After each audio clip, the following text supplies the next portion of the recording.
sobat subscriber dimanapun Anda berada. Kembali lagi di Sugesti Mas Bu. Tepatnya di segmen metodologi ini kita akan membahas tentang tokoh pewayangan yang bernama Bima atau Werkudara. Dan ikuti terus episode-episode dari Sugesti Mas Bu. Dan jangan lupa untuk like, comment, share, dan subscribe.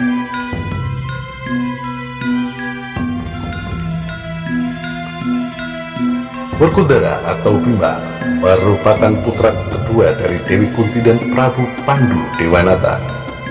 Tetapi ia sesungguhnya adalah putra Batara Bayu dan Dewi Kunti, sebab Prabu Pandu tidak dapat menghasilkan keturunan.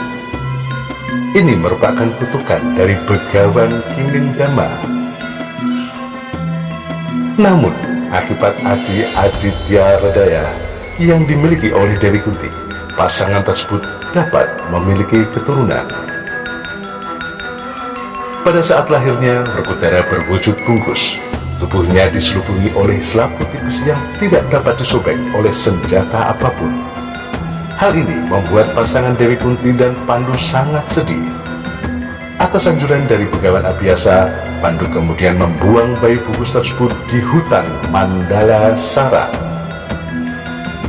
Selama 8 tahun, bungkus tersebut tidak pecah-pecah dan mulai berguling ke sana kemari, sehingga hutan yang tadinya rimbun menjadi rata dengan tanah. Hal ini membuat penghuni hutan kalang kabut. Selain itu, para jin penghuni hutan pun mulai terganggu, sehingga Batari Durga, ratu dari semua makhluk halus, melapor pada Batara Guru, raja dari semua dewa. Lalu raja para dewa itu memerintahkan Batara Bayu, Batari Durga, dan Gajah Sena, anak dari Erawata, Gajah Tunggangan Batara Indra, serta diiringi oleh Batara Narada untuk turun dan memecahkan bungkus bayi tersebut. Sebelum dipecahkan, Batari Durga masuk ke dalam bungkus dan memberi sang bayi pakaian yang berupa kain poleng Bang Bintulu, atau dalam kehidupan nyata banyak ditemui di Pulau Bali sebagai busana patung-patung yang dianggap sakral. Kain poleng atau kain kotak-kotak berwarna hitam dan putih, gelang Candrakirana, kalung naga bandar, pupuk jarot asem, dan sumping atau semacam hiasan kepala yang bernama Sureng Pati. Setelah berbusana lengkap, Batari Durga keluar dari tubuh Bima. Kemudian giliran tugas Gajah Sena untuk memecahkan bungkus dari bayi tersebut. Oleh Gajah Sena, kemudian bayi tersebut ditabrak, ditusuk dengan gadingnya dan diinjak-injak. Anehnya, bukannya mati, tetapi bayi tersebut kemudian malah melawan. Setelah keluar dari bungkusnya, sekali tendang, Gajah Sena langsung mati dan lalu manunggal dalam tubuh si bayi. Lalu bungkus dari Werkudara tersebut dihembuskan oleh Batara Bayu sampai ke pangkuan Begawan Sapwani yang kemudian dipuja oleh pertapa tersebut, menjadi bayi gajah perkasa yang serupa Bima. Bayi tersebut kemudian diberi nama Jayadrata atau Tirtanata. Nama-nama lain bagi Bima adalah sebagai berikut. 1. Bratasena, atau nama yang digunakan sewaktu masih muda. 2. Werkudara, yang berarti perut serigala. 3. Bima. 4. Ganda Wastrat Maja. 5. Wijasena. 6. Aryasena, karena di dalam tubuhnya manunggal tubuh Gajah Sena. Selanjutnya, Wijasena. Dadun Wacana, karena di dalam tubuhnya manunggal Raja Jodipati yang juga adik dari Prabu Yudhistira. Jayadilaga, Jayalaga, Kusuma Yuda, Kusuma Dilaga, yang artinya selalu menang dalam pertempuran. Arya Brata, karena dia tahan menderita. Wayu Nendra, Wayu Ananda, Bayu Putra, Bayu Tanaya, Bayu Suta, Bayu Siwi karena ia adalah putra dari Batara Bayu.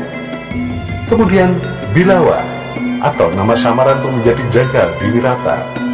Bondan Peksa Jandu yang artinya tebar akan segala racun, dan Bungkus yang merupakan panggilan kesayangan Prabu Kresna. Karena Bima adalah putra Batara Bayu, maka ia memiliki kesaktian untuk menguasai angin. Werkudara memiliki saudara tunggal Bayu, yaitu Anuman, Gunung Mainaka, Garuda Mahambira, Ular Naga Kuaraliman atau Gajah Setubondo, Kapiwara dan Yaksendra, Yayah Weka, dan ulasnya yang manunggal dalam tubuh Anuman sesaat sebelum perang Alengka terjadi atau di zaman Ramayana. Werkudara yang bertubuh besar ini memiliki perwatakan berani, tegas, berpendirian kuat, teguh iman. Selama hidupnya, Werkudara tidak pernah berbicara halus kepada siapapun, termasuk kepada orang tua, dewa, dan gurunya, kecuali kepada Dewa Ruci, dewanya yang sejati. Ia berbicara halus dan mau menyembah. Selama hidupnya, Werkudara berguru pada Resi Drona untuk olah batin dan kaprajuritan, Begawan Krepa, dan Prabu Baladewa untuk ketangkasan menggunakan gada. Dalam berguru, Werkudara selalu menjadi saingan utama bagi saudara sepupunya yang juga sulung dari Kurawa, yaitu Duryudana. Para Kurawa selalu ingin menyingkirkan Pandawa karena menurut mereka Pandawa hanya menjadi batu sandungan bagi mereka untuk menguasai kerajaan Astina. Kurawa menganggap kekuatan Pandawa terletak pada Werkudara karena memang ia adalah yang terkuat di antara kelima Pandawa. Sehingga suatu hari, atas akal licik Patih Sengkuni yang mendalangi para Kurawa merencanakan untuk meracun Werkudara. Kala itu, saat Bima sedang bermain, dipanggilnya ia oleh Duryudana dan diajak minum sampai mabuk, di mana minuman itu diberi racun. Setelah Werkudara jatuh tak sadarkan diri, ia digotong oleh para Kurawa dan dimasukkan ke dalam sumur Jalatunda, di mana terdapat ribuan ular berbisa di sana. Kala itu datanglah Sang Hyang Nagaraja, penguasa sumur Jalatunda, membantu Werkudara. Lalu olehnya Werkudara diberi kesaktian agar kebal akan bisa apapun dan mendapat nama baru dari Sang Hyang Nagaraja, yaitu Bondan Peksa Jandu. Akal para Kurawa untuk menyingkirkan Pandawa belum habis. Mereka lalu menantang Yudhistira untuk melakukan timbang yang menang akan mendapatkan Astina seutuhnya. Jelas saja Pandawa akan kalah karena 101 orang melawan 5. Namun Werkudara memiliki akal. Ia meminta kakaknya menyisakan sedikit tempat buat dirinya. Werkudara lalu mundur beberapa langkah, lalu meloncat dan menginjak tempat yang disisakan kakaknya. Sesaat itu pula lah para Kurawa yang duduk paling ujung menjadi terpental jauh. Para Kurawa yang terpental sampai ke negeri-negeri seberang itu yang kemudian dalam Bharatayuda dinamai Ratu Sewu Negara. Di antaranya adalah Prabu Bogadenta dari kerajaan Turilaya, Prabu Gardapati dari kerajaan Bukasapta, Prabu Gardapura yang menjadi pendamping Prabu Gardapati sebagai Prabu Anom, Prabu Wadandini dari kerajaan Pura Antura, dan Kartamarma dari kerajaan Banyutinalang. Cerita ini dikemas dalam satu lakon yang dinamai Pandawa Timbang. Kali ini para Pandawa diundang untuk datang dalam acara penyerahan kekuasaan Amarta dan diberi suatu pesanggrahan yang terbuat dari kayu yang bernama Bale Sigala-gala. Acara penyerahan tersebut diulur-ulur hingga larut malam dan para Pandawa kembali dibuat mabuk. Setelah para Pandawa tertidur, hanya Bima yang masih terbangun karena Bima menolak untuk ikut minum minuman keras. Pada tengah malam, para Kurawa yang mengira Pandawa telah tidur mulai membakar pesanggrahan tersebut. Sebelumnya, Arjuna memperbolehkan 6 orang pengemis untuk tidur dan makan di dalam pesanggrahan karena merasa kasihan. Saat kebakaran terjadi, Bima langsung menggendong ibu, kakak, dan adik-adiknya ke dalam terowongan yang telah dibuat oleh Yamawidura yang mengetahui akal licik Kurawa. Mereka lalu dibimbing oleh garangan putih yang merupakan jelmaan dari Sang Hyang Antaboga sampai di Kayangan Sapta Pratala. Di sini Werkudara kemudian berkenalan dan menikah dengan putri Sang Hyang Antaboga yang bernama Dewi Nagagini. Dari perkara itu mereka memiliki seorang putra yang kelak menjadi sangat sakti dan ahli perang dalam tanah yang dinamai Antareja. Setelah para Pandawa meninggalkan Kayangan Sapta Pratala, mereka memasuki hutan. Di tengah hutan, para Pandawa bertemu dengan Prabu Arimba yang merupakan putra dari Prabu Tremboko yang pernah dibunuh oleh Prabu Pandu atas hasutan Sengkuning. Mengetahui asal-usul para Pandawa, Prabu Arimba kemudian ingin membunuh mereka, tetapi dapat dihalau dan akhirnya tewas di tangan Werkudara. Namun adik dari Prabu Arimba bukannya benci, tetapi malah menaruh hati pada Werkudara. Sebelum mati, Prabu Arimba menitipkan adiknya Dewi Arimbi kepada Werkudara, karena Arimbi adalah seorang raksasi atau raksasa. Maka Werkudara menolak ceritanya.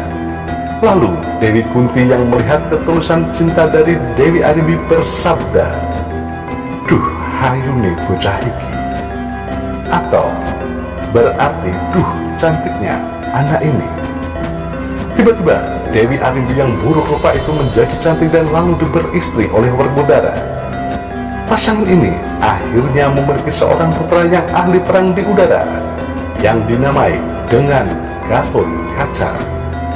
Gatot Kaca lalu juga diangkat sebagai raja di Pringgadani sebagai pengganti pamannya Prabu Arimba.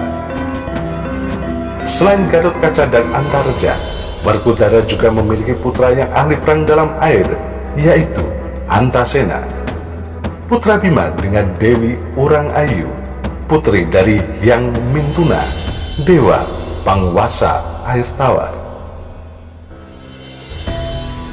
Setelah Baratayuda usai, para Pandawa datang menghadap Prabu Destarastra dan para tetua Astina lainnya.